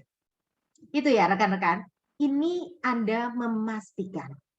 Semuanya itu pasti sama. Dasarnya itu sama. Yang membedakan Anda dengan yang lain itu apa? Detailnya. Detailnya yang membedakan Anda dengan yang lain. Ini yang akan membuat orang itu menjadi lebih nyaman. Karena mereka baru. Bukankah seperti itu? Nah, kemudian melayani. Melayani itu seperti apa? Ketika Anda melayani, Anda sebagai seorang leader, melayani adalah mengutamakan kepada rekan Anda. Ini namanya Anda melayani rekan Anda. Misalnya pun saya mempunyai jadwal untuk presentasi pribadi kepada orang lain. Kalau misalnya masih bisa ditunda, ada rekan yang minta dibantu, maka saya akan mendahulukan. Kenapa? Karena kalau saya presentasi ke orang baru, itu berarti cuma satu orang. Tetapi kalau saya menginvestasikan waktu untuk membantu, maka dia nanti akan melipat gandakan waktu. Bukankah seperti itu? Kalau saya tetap saya sendiri. Kalau saya melayani atau mengajarkan kepada dia, melayani dia, mendampingi dia, berarti nanti dia akan menduplikasikan. Dan itu berarti saya melipat gandakan waktu saya. Seperti itu ya, rekan-rekan. Kemudian jelas Anda harus bisa memimpin. Memimpin rekan kerja Anda, tentu saja dengan Anda juga mempunyai pengetahuannya. Bagaimana cara memimpin orang lain. Sama yang seperti tadi udah diinformasikan, ya, sudah di-sharingkan, bahwa kita harus bisa memimpin orang lain, mengupgrade pengetahuan kita supaya Anda itu bisa mendapatkan respect. Dan Anda bisa mendapat pengaruh, itu yang terpenting. Apa yang harus dilakukan oleh seorang manajer pilar? Pertama adalah menjadi role model bagi rekan kerjanya. Yaitu role model apa? Bisa melakukan presentasi sendiri, bisa melakukan follow up dengan benar, konsisten pengembangan diri, ini ya. Nah, role model bagi rekan kerjanya. Apa maksudnya? Anda bukan hanya menyuruh, tetapi Anda menjadi teladan. Mungkin tadi Gaby udah menyebutkan, tapi saya ulangin karena apa? Karena ini penting. Ada orang yang hanya gini, share di grup mengenai acara. Dia sendiri nggak datang. Apakah nanti rekan kerjanya tidak merasa dimanipulasi? Enak aja sih Gaby itu cuma share-share doang. Dia sendiri aja nggak datang. Nggak ada tuh nggak muncul. Gitu kan? Nah, kalau misalnya Anda, mau close camera, nggak apa-apa. Sekali-kali no problem. Tetapi usahakanlah rekan-rekan Anda manajer, Anda role model. Usahakan untuk Anda bisa open cam. Karena Anda dilihat. Bisa nggak sih kalau orang bisa curiga juga ya, kalau misalnya, Gaby ini kok close camera terus ya? Kayaknya dia ini cuman nggak ada di depan laptopnya gitu ya. Nah, bisa ya orang berpikiran seperti itu. Nah, rekan-rekan harus pahami. Karena apa? Mereka baru. Ya kan? Menjadi role model. Lakukan presentasi sendiri. Kalau Anda masih belum bisa presentasi, latih terus. Karena sebenarnya ketika Anda terus berlatih, di bisnis HDI ini sebenarnya yang terpenting itu apa? Prakteknya. Ketika Anda seringkali praktek, maka Anda akan bisa melakukan dengan lebih baik. Seperti itu ya. Kemudian melakukan follow up dengan benar. Nah, ini Anda bisa melihat dari mana? Mudah ya, Anda bisa melihat dari video YouTube, ada dari Warrior HDI. Di sana banyak cara-cara follow up yang detail. Kenapa saya bilang Anda perlu melakukan follow up dengan benar? Ketika Anda tidak melakukan dengan benar, maka terlihat dari hasilnya. Orang yang Anda follow up ini nanti kabur semua. Karena apa? Karena kita tidak membuat suasana itu menjadi menyenangkan. Seringkali ya rekan kerja ya yang baru itu tidak mengerti atau tidak paham. Kan kita bisa memfollow up-nya bilang dengan santai gini, kamu tahu nggak? Income-nya Gaby itu bisa segitu besar. Apa yang dilakukan? Dia itu loh cuma presentasi. Hah, masa sih? Iya, Lihat ya, pekerjaan koki itu adalah memasak. Petinju adalah bertinju. Kita adalah enterpriser HDI. Tugasnya itu cuma presentasi. Pokoknya kalau kamu sudah bisa presentasi, maka semuanya gampang. Mudah banget. Masa sih kayak gitu? Terus gimana caranya? Ya kita role play. Role play itu apa? Role play itu bermain peran. Hah? Masa kayak gitu? Lucu banget. Iya, memang di sini tuh kita lucu-lucuan aja, fun aja. Nah, suasananya jadi seneng kan, jadi happy. Maka kita itu jadi suasananya enak, orang itu merasa, oh iya ya, oke aku coba gitu ya. Jangan sampai kita itu memfollow up-nya dengan cara ya seakan-akan kita itu menjadi bos gitu ya. Kita ngomong kayak gini. Ini sudah ketiga kalinya ya saya bilang.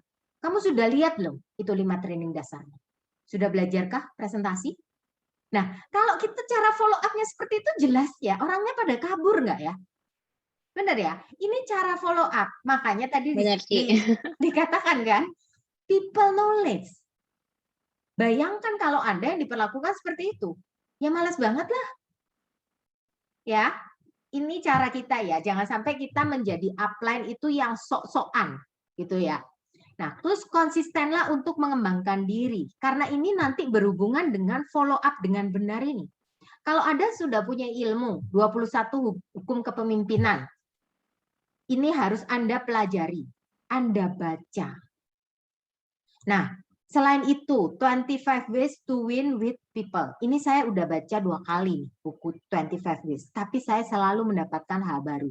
Karena saya bukan orang yang mudah berkomunikasi dengan orang lain. Maka ini yang perlu Anda lakukan. Baca dulu 2 buku ini. Anda yang masih mempunyai mental blocking untuk membaca, sadarilah bahwa Anda perlu bertumbuh. Lihat, kalau handphone Anda itu tidak di-upgrade, apakah yang terjadi? Ngehang ya. Benar ya? Handphone aja perlu di-upgrade. Jadi, otomatis Anda perlu upgrade diri. Hanya 2 buku loh ini. Ini mau nggak Anda ini mempunyai kualitas kepemimpinan, mempunyai skill with people yang hebat gitu, cara Anda untuk berkomunikasi dengan orang lain, baca 2 buku ini. Setelah 2 buku ini selesai, Anda bisa melanjutkan dengan Network Marketing Leader. Akan sangat menarik.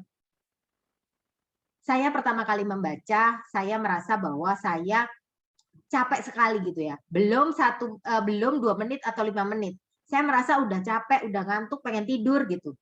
Tetapi rekan-rekan, ketika kita itu membiasakan diri, ternyata itu saya sampai kadang-kadang itu sampai malam, sampai jam 2 itu nggak kerasa. Sampai suami saya itu sering marah-marah, kok nggak tidur-tidur gitu.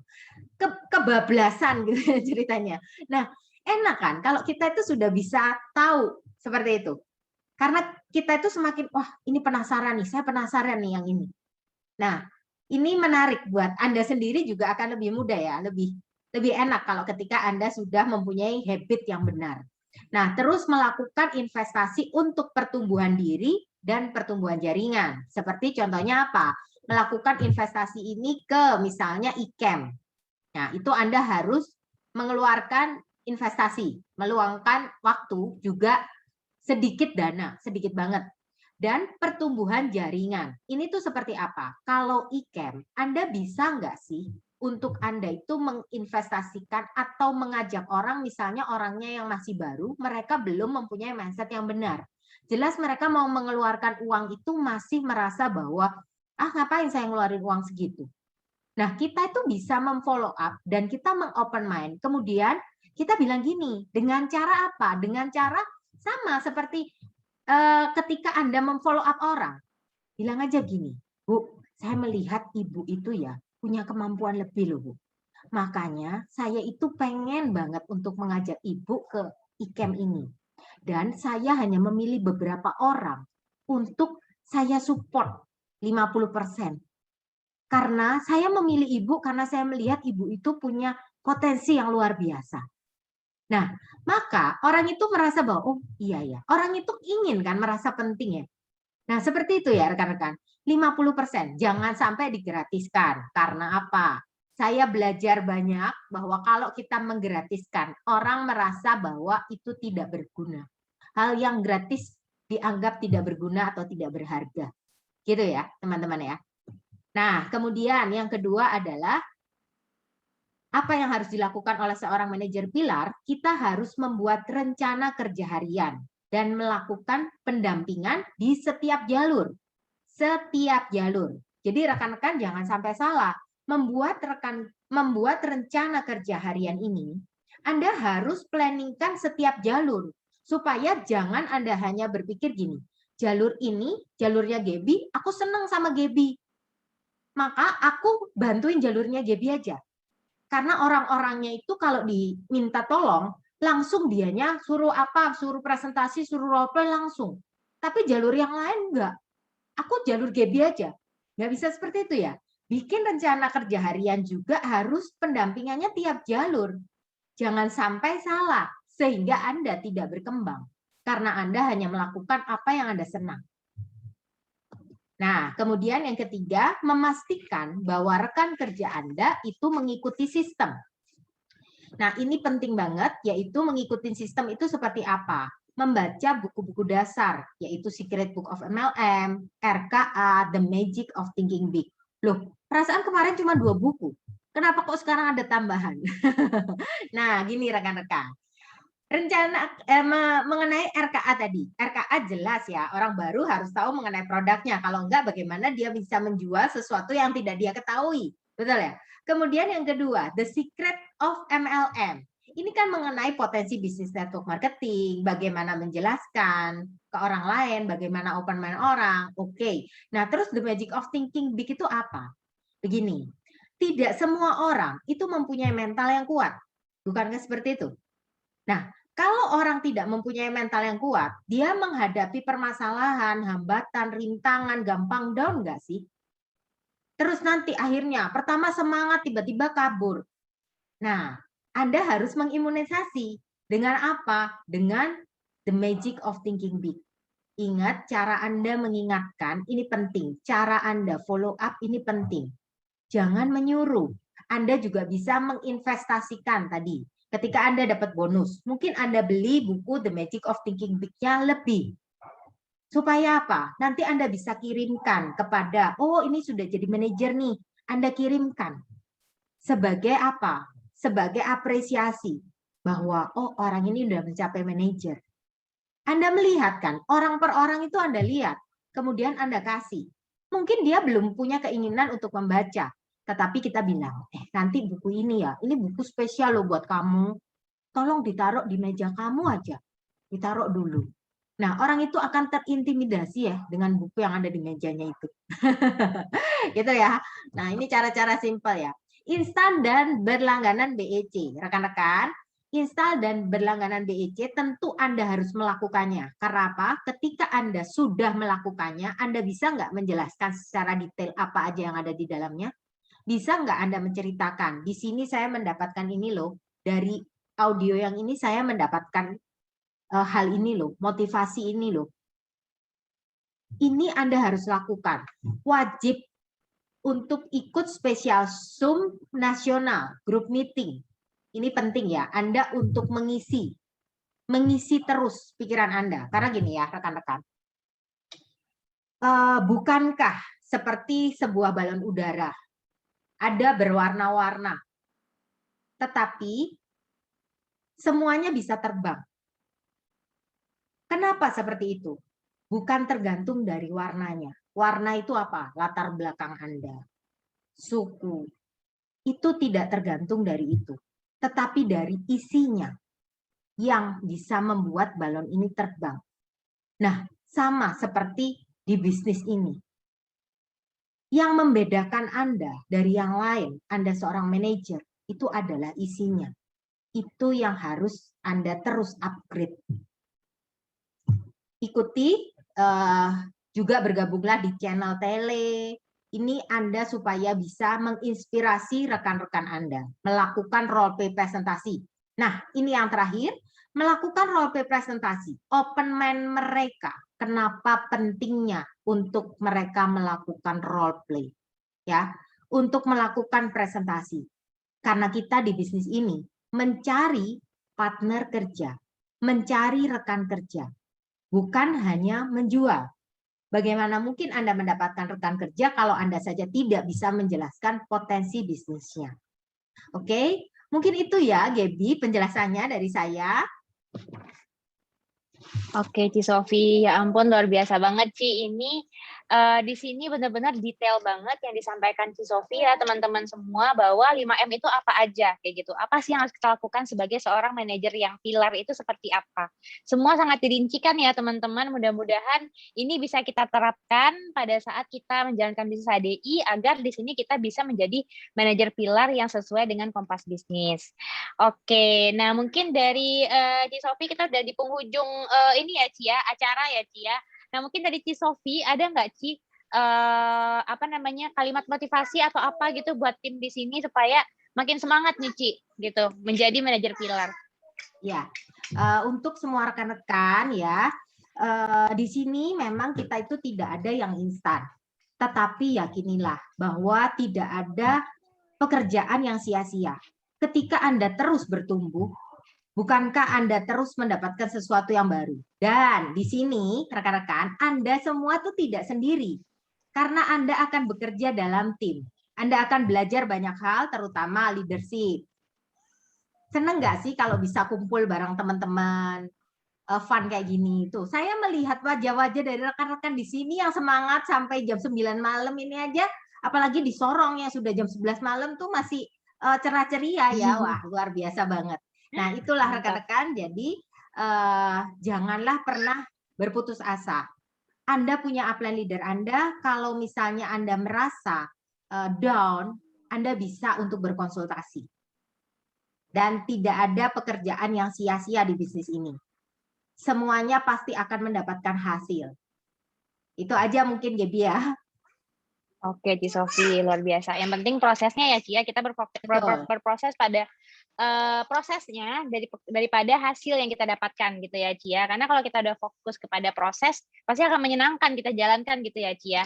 Ya, karena kita ini di sini kan melakukan ini bersama-sama ya. Kita tidak melakukan sendiri loh. Dan kita tuh saling support, mendapatkan ilmu yang kebanyakan malah gratis ilmunya. Gitu. Oke, luar biasa banget sharing Ci Sofi ya teman-teman di malam hari ini ya, malam Jumat, tapi semuanya teman-teman di sini pada semangat, bahkan di sini partisipannya ada tetap di angka 250.000 orang Ci Sofi manajer di HDI ini. Luar biasa banget. Terima kasih ya rekan-rekan. Kita saling support memang, saling dukung untuk kita sama-sama belajar nih. Iya, semalam Sabtu ya Kak Linda ya. Oh iya, malam Sabtu nih. Mantap nih, semuanya berarti masih pada fokus nih, Ci Sofi. Iya. Oke, nah mungkin penutup dari saya pernah ketemu sama quotes ini nih, Ci Sofi. Nah, a good managers find satisfaction in helping others be productive, not being the most productive person in the room. Nah, di sini artinya seorang manajer yang baik itu pasti akan menemukan kepuasan ketika membantu orang lain. Jadi produktif, bukan jadi orang yang paling produktif agar impress upline, agar impress siapa gitu. Karena buat apa teman-teman? Karena pengertian manajer di kantor dan pengertian manajer di HDI sangat amat berbeda. Di sini kita harusnya lebih puas jika membuat tim kita itu bisa produktif. So, jadilah manajer yang bisa menginspirasi tim agar mereka bisa menjadikan kita contoh, dan disitulah duplikasi akan terjadi. Karena mengelola manusia tidak semudah mengelola benda mati yang dapat diletakkan aja, diatur sedemikian rupa, sesuai kehendak seorang manajer. Manusia perlu diperlakukan sebagaimana seutuhnya dan berbagai cara supaya masing-masing individu tersebut mau dan mampu melakukan apa yang semestinya mereka lakukan untuk bisa sukses di desa HDI. Namun serumit apapun teman-teman semua, percayalah bahwa pasti kita akan bahagia banget. Kebahagiaan itu pasti akan membayar kita semua ketika kita mampu inspire other, kita menemukan orang-orang yang terinspirasi sama kita, mereka menemukan the best version of them gitu. Dan di HDI bener banget kata Ci Sofi, kita nggak sendiri. Kita punya mentor dan support system yang membantu kita sampai sukses. So, jadilah manajer yang pilar, manajer yang benar-benar mengikuti Kompas Bisnis, yang menemukan duplikasi-duplikasi yang baik di jaringan kita. It start from ourselves. Oke, thank you so much buat waktunya teman-teman semua dan thank you so much buat Ci Sofi atas kesempatannya. Semoga di sini teman-teman semua terinspirasi dan pastinya akan melakukan action yang, wah aku akan melakukan menjadi seorang manajer pilar seperti apa. Aku pengen jadi a good manager dari bisnis HDI. Oke, mohon maaf kalau misalnya ada kesalahan kata atau something trouble apa gimana gitu ya, karena memang kesempurnaan hanya milik Allah Subhanahu Wa Taala. Kita sebagai manusia itu pasti ada salahnya ya. Oke, teman-teman semua, thank you so much kepada Ci Sofi, thank you ya Ci ya atas Thank you kesempatannya. Gaby, thank you rekan-rekan. Thank you ya teman-teman dan rekan-rekan semua. Bye. Sampai jumpa di next event kita. Thank you. Selamat pagi.